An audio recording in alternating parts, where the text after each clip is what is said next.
Hi guys, in this video we are gonna be planning your Prague trip together. How exciting! As you might know, Václav behind the camera and I are professional licensed tour guides in Prague. So in this video we're gonna be sharing our knowledge and expertise so you can plan your future trip to Prague a little bit better. And let's start with the basics. How many days do you need to visit Prague for? According to the statistics, the average length of the Prague stay is just 2 days. You can still see a lot in 2 days. You will for sure be able to cover the whole city center. By the way, we are filming at home, as you can guess, and you might be hearing our cat from time to time. We have 2 cats. One of them is called Suvi. She's very nice and calm. She's just currently next to the radiator. And the second one is Bibi, and she's crazy. So if you hear any strange noises, this is not some prisoner, some captive that we are keeping in the basement. That's the cat. Okay, let's get back to our planning. There are some people that visit Prague just for 1 day. I don't think that's enough personally, but you can definitely see something. We've even made a whole video about the 1-day Prague itinerary. We will link it down below so you can check it out. Here we are. She's catching a mouse. Of course, the mouse is not a real mouse, but she doesn't know it. We might have to confiscate the mouse. That's off. We will give it back to her just later. Some people in the comments under this video complained that we've included too many things into that itinerary. That is probably true, but we didn't want to underdo it, so we overdid it. In my opinion, the perfect length of your Prague visit should be 3 to 5 days. If you don't know how many days exactly you want to stay in Prague for, don't worry. You will have a better idea about it once we are going through our itinerary and you really see all of the sites on your bucket list in front of you. Our next question is, when should you visit Prague? We've done a whole video about it. I will link it down below. So I will just quickly go through my little calendar here and point out a few things about traveling to Prague during certain months of the year. So as you can see, the winter months are January, February, March. She's here. The winter months are January, February, March, November, December, with April and October being mid-season months, and the summer months are generally May, June, July, August, and September. September can be tricky because I can definitely remember some really cold Septembers when the temperature was like plus 10 degrees Celsius top, and really, really warm ones when it was almost 30 degrees Celsius. So September is kind of hit and miss. April and October are the mid-season months. I would say that the first weeks of April tend to be still pretty cold, but the end of April is when the weather starts getting sunny and warm. Same goes for October, but vice versa. The first weeks of October are usually pretty warm, and the last weeks of October is when the winter really comes to Prague. Okay, let's move on to our next question. Where should you stay in Prague? This is probably one of the most common questions people are asking online. Even though the prices for accommodation in Prague definitely rose in the past years, I would say that if you can afford spending 100 euros per night on your hotel, you should stay in Prague city center. In the address, it is usually marked as Prague 1. This is how big Prague city center is. As you can see, it is pretty large. This is the historical map, of course. This is the more modern one, and there are a lot of neighborhoods in Prague city center.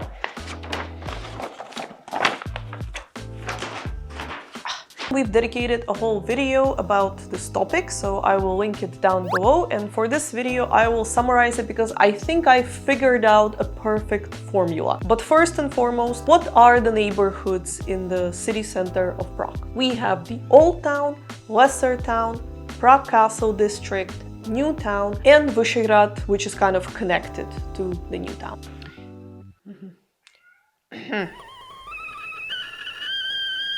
Usually people are picking between two neighborhoods, Old Town and Lesser Town, both gorgeous and historical. I think I know how to help you to choose between these two. If you're coming to Prague in the warm months of the year, I think you should stay in the Lesser Town. And if you're traveling to Prague when it's cold, I think you should stay in the Old Town. Why?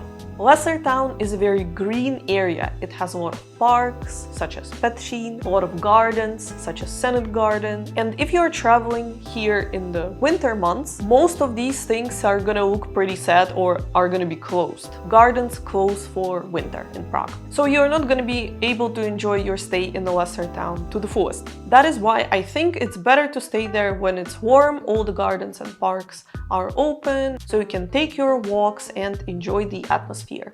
If you're traveling to Prague in winter, I think Old Town will be a very cozy, pretty option. Also, Old Town doesn't have so many green areas and it's pretty compact and it gets really hot in summer. Old Town is usually the worst during the heat waves. Coming back to prices for Prague accommodation, you definitely don't need to spend 100 euros per night if you want to stay in Prague city center or outside of the city center. There are much cheaper, more affordable options. I shared my personal tips for hotels and hostels. Bear in mind that these articles contain affiliate links, so I will be earning a small commission from each booking.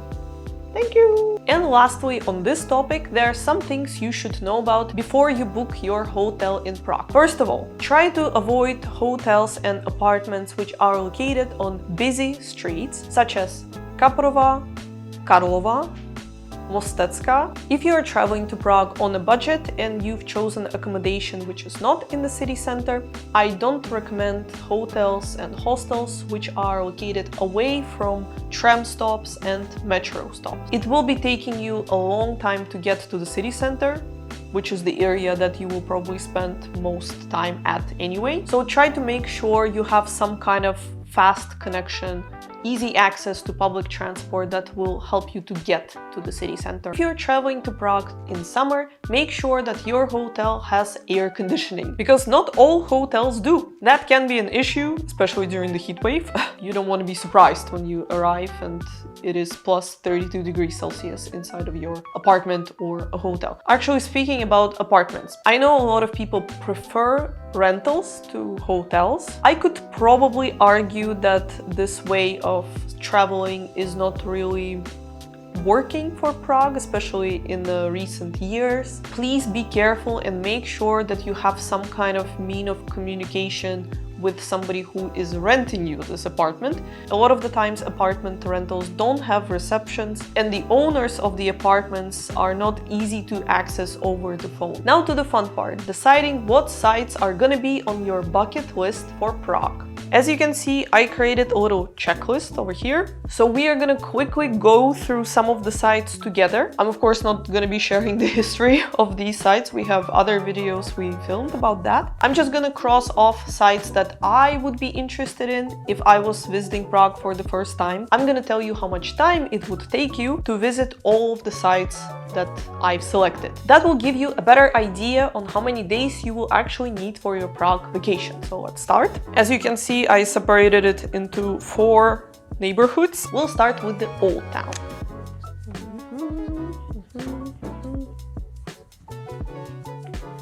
Alright, so here are my selections. Charles Bridge, Old Town Square, Astronomical Clock, Powder Gate, Jewish Quarter, Carolinum, meaning Charles University, St. James Church, Teen Church, and Ungelt.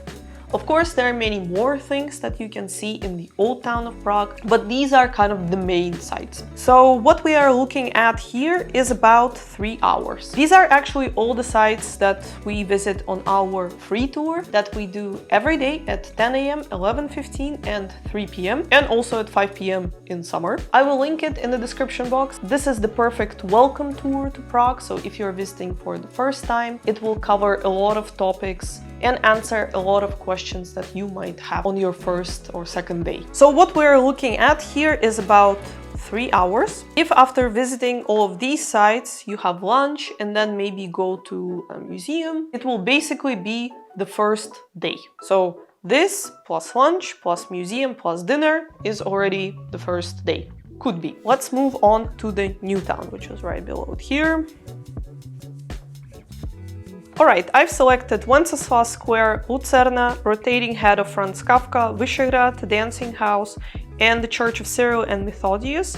This is where the memorial to the victims of Heydrich's terror is located. It was too long to write it there. If you don't have a lot of time, you could combine the old town and the new town. I think it's possible to do all of that in one day. It will be a busy day though, but it's definitely doable. However, if you decide to, for example, visit the National Museum, that will prolong it by about 3 hours, maybe even more. So with the National Museum, we are already jumping into the second day. All right, let's move on to the Prague Castle. Before I go through the list of the sites here, few words about Prague Castle. It is probably the trickiest area in Prague to visit. Even though it is totally free, it is opened every day from 6 a.m. till 10 p.m. You don't need a ticket to enter the Prague Castle. All of the courtyards are open for the public, as well as gardens in the summer season. People still struggle with visiting this area because they have hard time determining if they want to visit the interiors of the castle or not. You need to kind of figure it out in advance. You can always buy the tickets to the Prague Castle interiors when you are already there. I'm gonna mention the tickets a little bit later in this video. If you decide to visit the interiors, it should take you around 3 hours. So if I was visiting Prague for the first time, I would want to go inside of the Prague Castle interiors. Also, when I say interiors, I don't really mean the castle interiors in the general sense of the word, because a lot of people think that they will get a ticket to the place where the president works or where the kings lived, and this is not what's available and covered by the ticket. What is covered by the Prague Circuit ticket is St. Vitus Cathedral, St. George's Basilica, Golden Lane, and Old Royal Palace. These are 4 separately standing buildings. They are not really connected. So you're going to be spending only 50% of your time inside, and then you will be walking outside. For example, Golden Lane is mostly outside. So it is not a regular visit to the castle, and all of it is indoors. Okay, so these 4 will take you 3 hours.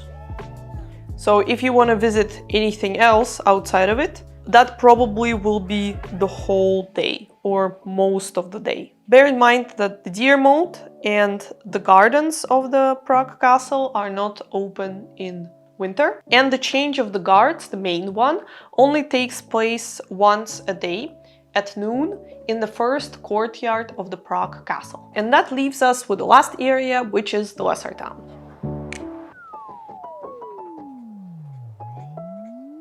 I really like the lesser town, so I basically just crossed out all of them there.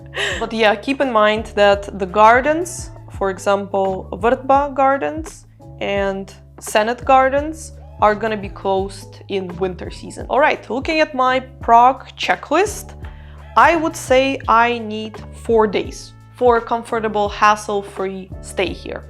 We will try to link this checklist somehow. Again, this checklist only covers the basic sites, but I think it's pretty comprehensive. I made it myself. Now let's talk about booking tickets in advance. When it comes to museums and galleries, you normally don't need to book anything in advance. They don't run out of the tickets. You can just get them on the day of your visit, online or on site.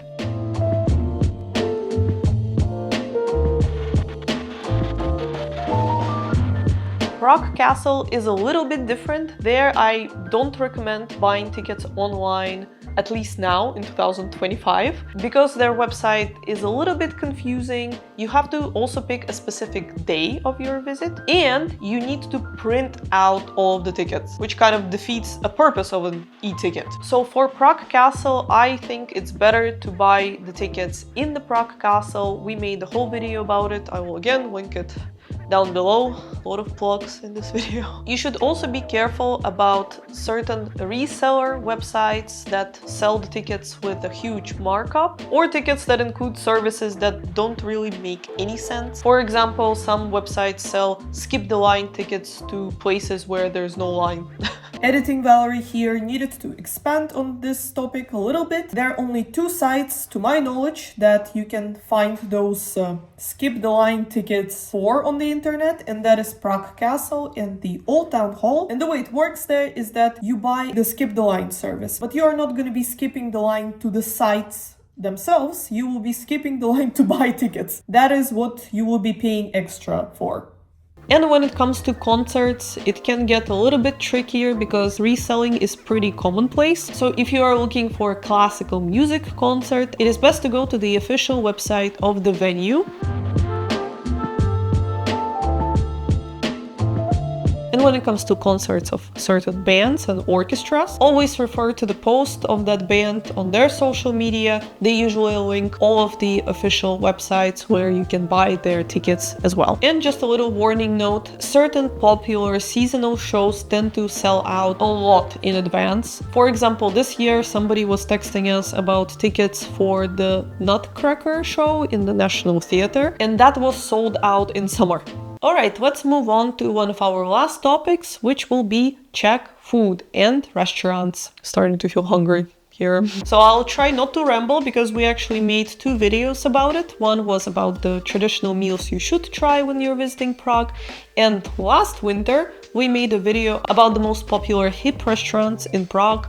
We've kind of tested them, and so I just wanted to preface this point by saying that you don't need to spend a lot of money if you want to try Czech traditional food. There are plenty of affordable restaurants in Prague. A little tip for a traditional restaurant would be if you go to Google Maps and type restaurant in Czech restaurace space U space, there will be a list of a lot of traditional restaurants that start with the letter U, that means at, for example, at Two Cats. So you can go through those, check out the reviews. Never go to a restaurant that has bad reviews, it's usually for a reason. I would recommend making a reservation maybe like 3 to 4 days in advance. You can definitely sit down for lunch, but dinners can be trickier when it gets busy in Prague during summer season or during the holiday season, so like in Christmas or Easter time. Little note on drinks, you don't need to pregame. I know in some places people have to buy a bottle of something and drink it at home because they can't pay for drinks in a bar or restaurant. Here it's usually not a problem. Of course, if you are ordering wine, be careful with pricing for the wine because that can get really expensive, but beer in general doesn't really get so expensive here. Last but not least, 2 apps you need to download before your visit is PID Litačka. This is the app that will allow you to buy tickets for public transport through online payments, which is amazing because it used to be such a hassle, for example, to get from Prague airport to the city center, because if you didn't have coins or cash, you couldn't get a ticket. Now you can just simply download this app, get a ticket online. It is an official city app. And if you're planning to travel outside of Prague to some smaller cities and towns, you should also download IDOS app that helps you to plan your trips, but it has a schedule for the whole country, for all the buses, trains, and everything else. And lastly, we made a whole update about visiting Prague in 2025. There were some closures and some reopenings, so if you're planning to visit Prague soon, make sure to check out this video and subscribe if you haven't, because we will be posting more updates and useful videos about Prague and other cities in the Czech Republic soon. Thank you so much guys for watching this video, and we will see you in our next one. Bye!